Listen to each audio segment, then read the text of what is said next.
ప్రియమైన మిత్రులకు, శ్రేయోభిలాషులకు, ఉపాధ్యాయులకు, కళాభిమానులకు నమస్కారాలు తెలియజేసుకుంటూ చిన్నారులందరికి కూడా శుభాకాంక్షలు, శుభాశీస్సులు కూడా అర్పిస్తున్నాను. నవంబర్ 29, 30 2 రోజులు రాజమహేంద్రవరంలో బాలోత్సవాలు, గోదావరి బాలోత్సవాలు ఘనంగా జరిగాయి. ఈ బాలోత్సవంలో న్యాయ నిర్ణేతగా నాకు 2 అంశాలు ఇవ్వడం జరిగింది. ఒకటి విచిత్ర వేషధారణ, ఫ్యాన్సీ డ్రెస్ అంటాం. 2 ఏకపాత్ర అభినయం, మోనో యాక్షన్స్. ఇలా 2 విషయాల్లో కూడా నేను క్షుణ్ణంగా పరిశీలించడం జరిగింది. ముఖ్యంగా నన్ను బాగా ఆకట్టుకున్నది విద్యార్థులు అద్భుతంగా ఏకపాత్ర అభినయంలో మెరిశారు. మరి వారికి కొంచెం సూచనగా, ఉత్సాహం అందించడానికి నేను కూడా అప్పటికప్పుడే ఆ యొక్క బాలోత్సవాన్ని నిర్వహించే విధానంలో నిర్వాహకులు అయినటువంటి వారందరినీ కూడా అభినందిస్తూ ఈ కార్యక్రమం చేయడం వల్ల విద్యార్థులలో వివిధ ప్రాంతాల నుంచి, వివిధ పాఠశాల నుంచి వచ్చిన విద్యార్థుల్లో ఉన్నటువంటి సృజనాత్మక శక్తులను వెలికి తీసే గొప్ప అవకాశాన్ని, స్నేహభావాన్ని వాళ్ళ అందించిన తులసి మేడం గారి యొక్క బృందానికి అభినందనలు తెలియజేస్తూ, నేను కూడా ప్రారంభంలో అంటే ఆ సిచ్యువేషన్ని అవగాహన చేసుకుంటూ కృష్ణదేవరాయలు ఆ ప్రాంతానికి వస్తే ఎలా ఉంటుందని ఉద్దేశంతో నేను కూడా వేయడం జరిగింది. 2 భాగాలుగా మీకు వీడియోని అందిస్తున్నాను. 11 మంది పోటీదారులు ఉన్నారు ఇందులో. ఒక నాతో పాటు 12 అనుకుంటే, అంటే నేను చేసినటువంటి 6 విభాగాలుగా 2 విభాగాలుగా విభజించాను నేను. కాబట్టి మిత్రులు, శ్రేయోభిలాషులు, ఉపాధ్యాయులు, కళాభిమానులు, విద్యార్థులు కూడా ఈ యొక్క వీడియోను, వారి యొక్క ప్రతిభను గుర్తించాలని, అంటే నేను అప్పటికప్పుడు చేశాను కాబట్టి చాలా చిన్న చిన్న పొరపాట్లు ఉన్నాయి, కానీ నాకంటే అద్భుతంగా ఆ విద్యార్థులు, వివిధ పాఠశాల నుంచి విద్యార్థులు చాలా అద్భుతంగా చేశారు. వారందరినీ మనం అభినందిద్దాం. ఈ వీడియోను పూర్తిగా చూసి ఆ విద్యార్థులందరినీ అభినందిస్తారని ఆశిస్తున్నాను. మొట్టమొదటిసారిగా మీరు చూస్తే ఖచ్చితంగా మన ఛానల్ జామీ మల్టీ టాలెంట్స్ 2025ని తప్పకుండా సబ్స్క్రైబ్ చేసుకుంటారని మీ అందరినీ కూడా నేను కోరుకుంటున్నాను. మీ మిత్రుడు జామి సత్యనారాయణ. మరి పిల్లల యొక్క సృజనాత్మకతను, వారి హావభావాలను ఒక్కసారి మనం తిలకిద్దాం. దానికి ముందుగా నేను అప్పటికప్పుడు చేసినటువంటి ఏకపాత్ర అభినయాన్ని కూడా చూసి లోటుపాట్లు తెలియపరుస్తారని, అభినందిస్తారని కోరుకుంటున్నాను. చూద్దాం.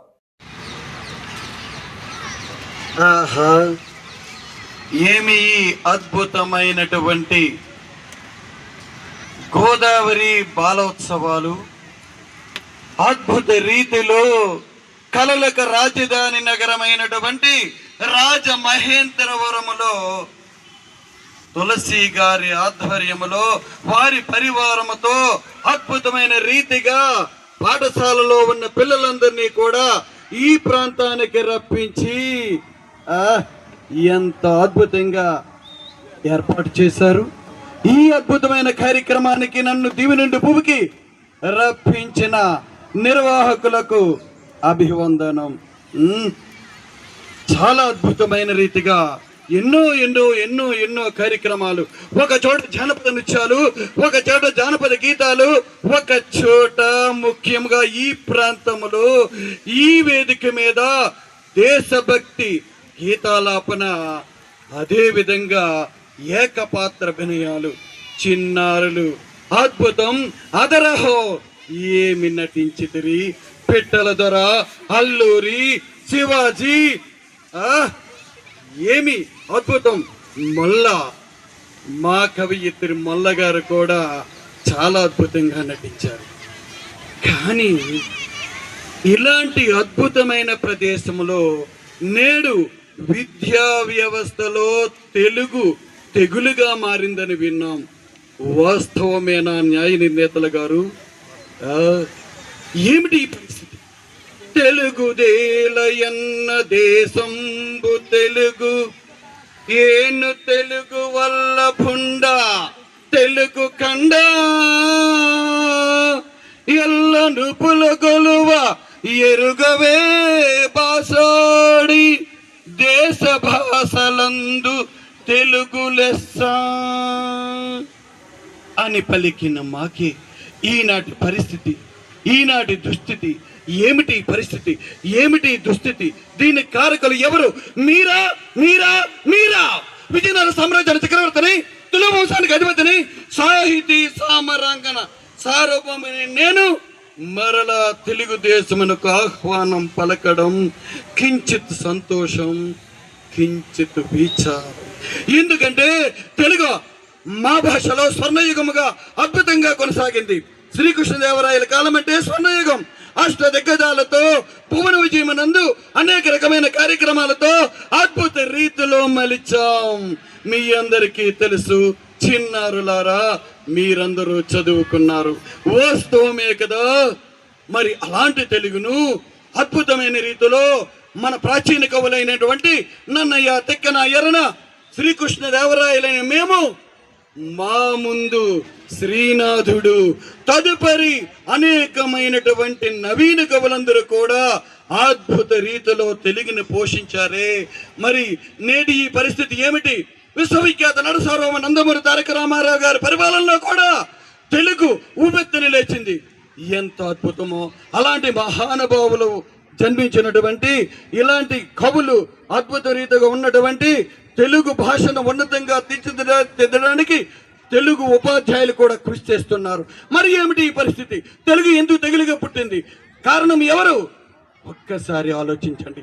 ఇప్పటికైనా తెలుగు భాషను ఉన్నతంగా తీర్చిదిద్దాలి, ఇదే నా ఆకాంక్ష. మరి ఇక నన్ను అష్టదిగ్గజాలు ఆహ్వానిస్తున్నారు. పెద్దనామాచులు, వికట కవి మీ అందరికీ తెలుసు, ఆహ్వానిస్తున్నారు. మరి నేను వెళ్ళిరానా? అద్భుతంగా ఈ కార్యక్రమం నిర్వహిస్తున్న మరొక్కసారి తులసి మేడమ్మ గారి యొక్క పరివారానికి, ఈ రాజమహేంద్రవరం పురపాలక ప్రజలకు, అభిమానులకు, తెలుగు భాషా ఉద్దండులకు, కళాకారులకు, ఉపాధ్యాయులకు నా వందనాలు తెలియజేసుకుంటున్నాను. అదేవిధంగా మీ అందరికీ కూడా శుభాశీస్సులు కూడా అందిస్తున్నాను. కృష్ణదేవరాయలు వేయించేయుచున్నారు అని మీరు పలికారు. ఇక నేను వెడలవచ్చేదను. అహో దేవదేవ విరూపాక్ష స్వామి, కోటి నమో వాక్కాలు. తండ్రి, నీ దివ్య మంగళ కరుణాకటాక్ష వీక్షణలతో శ్రీ విద్యారణ్య స్వామి వారి శుభాశిస్సులతో రూపొందిన ఈ సామ్రాజ్యం కాలం కలకలలాడుతూ వర్తిల్లుగాక. మహోన్నతాశయంతో హరిహరరాయలు, భుక్కరాయలు స్థాపించిన ఈ సామ్రాజ్యం శాఖోపశాఖలుగా విస్తరిల్లి మహస్సామ్రాజ్యంగా వెలుగొందుగాక. ముక్కారు వానలతో తడిసి మురిసిన భూమాత సస్యశ్యామలంతో ఈ ప్రజానికి ఆకలనేదే లేకుండా చేసింది. అన్నపూర్ణమాత ఆదరణతో అందమో రామచంద్ర అనే మాటను మరిపించింది. అంతా ఆ మాత దయ. అస్మది భుజాపరాక్రమంతో, చతుర్దశ దిగ్విజయంతో అటు గజపతులు, ఇటు బహుమని సుల్తానులు ఒకరేమిటి, అన్ని వైపుల వారు తమ తమ స్నేహ హస్తాలను చాచి శాంతిని చేకూర్చడమా అంతా ఆ విరూపాక్షని కరుణా విశేషం. అమ్మ జగజ్జనని, అష్టరూపిణి లక్ష్మీమాత ఆ శ్రీ మహావిష్ణువుతో కూడి అష్ట కష్టాలే కాదు, ఏ కష్టము లేకుండా అష్టైశ్వర్యాలు ప్రసాదించి విజయనగరాన్ని నవరత్న నగరంగా చంద్రతారార్కం నిలిపి సరస్వతి లక్ష్ములు ఒక చోట ఉండరన్న మాటను అసత్యం చేస్తేవి కదా. నీ కృప అపారం తల్లి. అమ్మా శారదామాత, నీ నేత్ర ద్వియా వీక్షణాలు మా సామ్రాజ్యంపై చల్లగా కురిపించావు తల్లి. అందుకే సంగీత సాహిత్యాలు మా సామ్రాజ్యంలో అణువణువున విస్తరిల్లాయి. శిల్పకళ, చిత్రకళ, నాట్యకళ ఒకటేమిటి 64 కళలు మా సామ్రాజ్యంలో తాండవమాడుతున్నాయి. తిరుమల, కాళహస్తి మున్నగు ఆలయాలు శిల్ప వైచిత్రి 1000 ఏళ్లు దాటినా అలా నిలిచి మా కీర్తిని దిశలు చాటుతున్నాయి కదా. ఆంధ్రకవిత పితామహాల్లసాని పెద్దనాది మహాకవుల కలం నుండి జాలవారణ మన చరిత్రాది ప్రబంధ రాజ్యానంతర కవి మండలికి ఒరవడి పెట్టుగాక. గీర్వాణా వా గీర్వాణా కవితానా మండలి నేర్పిన భోజనతో పోల్చి అస్మద్ అస్త దిగ్గజ వరేణ్యులను ఆంధ్ర భోజినిగా కీర్తించడం నీచనమే కదా చదువుల తల్లి. కవి పండిత పోషకత్వమే కాక ఆ నీ ప్రియ ముద్దు బిడ్డగా నన్ను చేరదీసి నా చేతతో ఆ ముక్తమాల్యదాది కావ్య నిర్మాణం కూడా చేయించి కవిరాజుగా రాజకవిగా శాశ్వత కీర్తిని వెలిగించిన నీకు ఇదే నా కళాసమాంజలు. తండ్రి విరూపాక్ష, సంగమాసాలు తులువ వంటి వంశీయులచే విరాటకంగా పాలించబడిన ఈ సామ్రాజ్యం పై ఎటువంటి దుష్టదిష్టి కలగకుండా, ఎటువంటి పరదేశీయులు ఆక్రమించకుండా పరమాత సహనంతో ఈ సామ్రాజ్యాన్ని ఎల్లవేళ వర్ధిల్లాలని ఆశీర్వించు తండ్రి. జై విరూపాక్ష, జై శారదామాత. ధన్యవాదాలు. ఏదైనా చేయగలను. ఒక సామ్రాజ్యవాది శత్రువులను గెలుస్తాడు. ఎక్కడ కాదురా, ఇక్కడ కాల్చు, ఎక్కడ కాల్చు. వందే మాతరం, వందే మాతరం, వందే మాతరం. అస్త్ర విధులన్నీ నేను భవిష్యత్తులో మన సమాజం కోసం ఉపయోగిస్తాను. పరేవా, నా కూతురని పెంచుకున్నావు. నువ్వు నీ అత్తగారిల్లైన రామ్గఢ్కు వెళ్ళి అక్కడ ప్రజలందరినీ బాగా చూసుకుంటూ, సవ్యంగా చూసుకుంటూ మంచి పేరు తెచ్చుకో. మహారాణికి జయము జయము. నేను రామ్గఢ్లోని మంత్రివర్యును. మీరు మన విక్రమాజిత్ సింగ్ గారి భార్య అని తెలుసుకున్నాను. మన విక్రమాజిత్ గారు కొంచెం అనారోగ్యంతో బాధపడుతున్నారు. ఈ పరిస్థితుల్లో ఆయన మన రాజ్యాన్ని పరిపాలించలేరు. అలానే మన యువరాజులు ఇంకా చిన్నపిల్లలు, వాళ్ళను మనం రాజులుగా చేయలేము. ఈ రాజ్యానికి మీరే దిక్కు. నా భర్త అనారోగ్యం పాలయ్యారు. నా పిల్లలు ఇంకా చిన్నవారు. ఈ రాజ్యాన్ని నేనే చూసుకోవాలి. రాణి అవంతిబాయిను నేను నా రాజ్యమైన రామ్గఢ్ను సవ్యంగా సుపరిపాలన చేస్తూ అందరినూ చక్కగా చూసుకుంటూ ఇక్కడ ఏ కష్టం రానివ్వకుండా చూసుకుంటానని అగ్నిసాక్షిగా ప్రమాణిస్తున్నాను.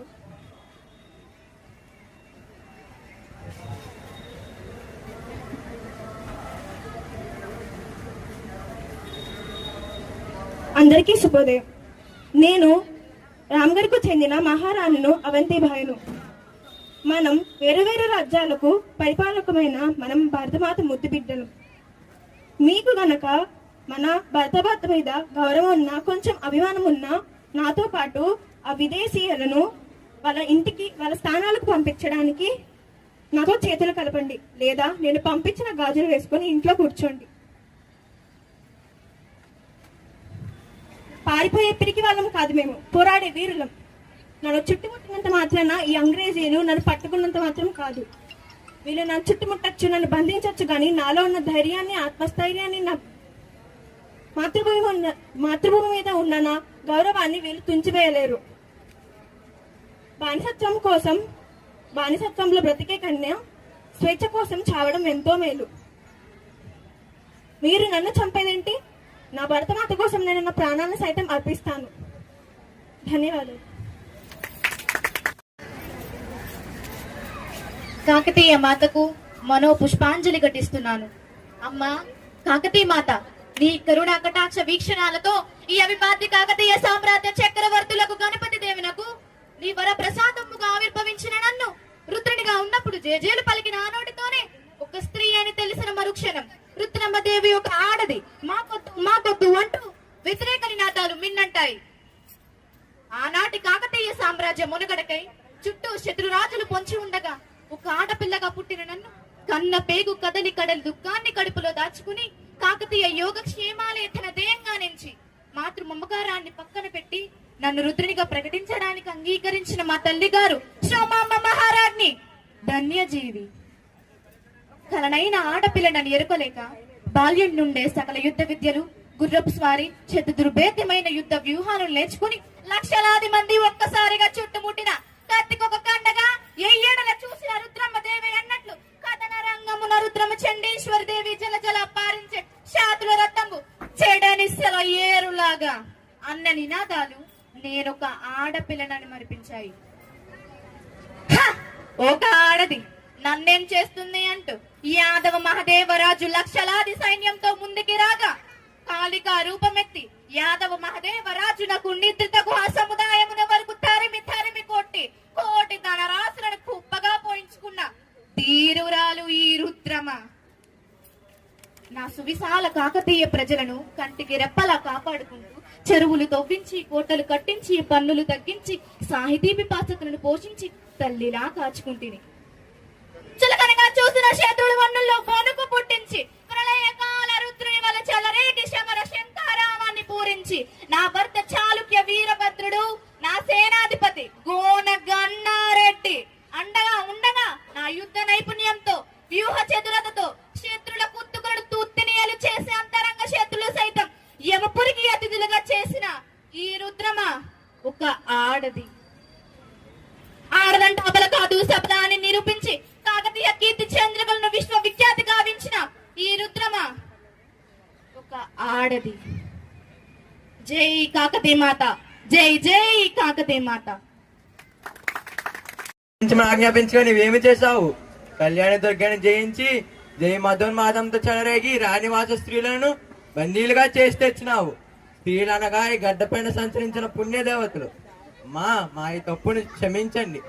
సతీ సావిత్రి అనసూయ సీతామాత వంటి పతివ్రతలు తిరిగాడిన పుణ్య భూమి ఇది. ఓ తల్లి, అగ్నిశిఖల వంటి పతివ్రతల పట్ల అపచారం తలపెట్టేవారు తమ సంపదను కోల్పోయి మాన ప్రాణ భంగం వచ్చి నాశనం అయిపోలేదా? అసలు ఈ వంశం నిలుస్తుందా? పులస్య బ్రహ్మ సంతానమైన రావణాసుని పతనం మనం ఎరుగమా? ఇది చరిత్ర చెప్పిన సత్యం. మాత, మీరు యవ్వన దేశపు పుణ్యస్త్రీ కావచ్చు, అయినా మా ఈ హైందవుల పూజను స్వీకరించండి తల్లి. మిమ్మల్ని మా తల్లిగా గౌరవించేదను. మా సర్దార్ తొందరపాటు వల్ల జరిగిన ఈ దోషాన్ని సమావేక్ష పెట్టండి తల్లి. మా సైన్యాన్ని తోడుగా పంపిస్తాను. ఎవరక్కడ? సోందేవా, కట్లు విప్పించండి. స్త్రీలనగా పూజించదగిన వారు. ఇది నా ఆదేశం.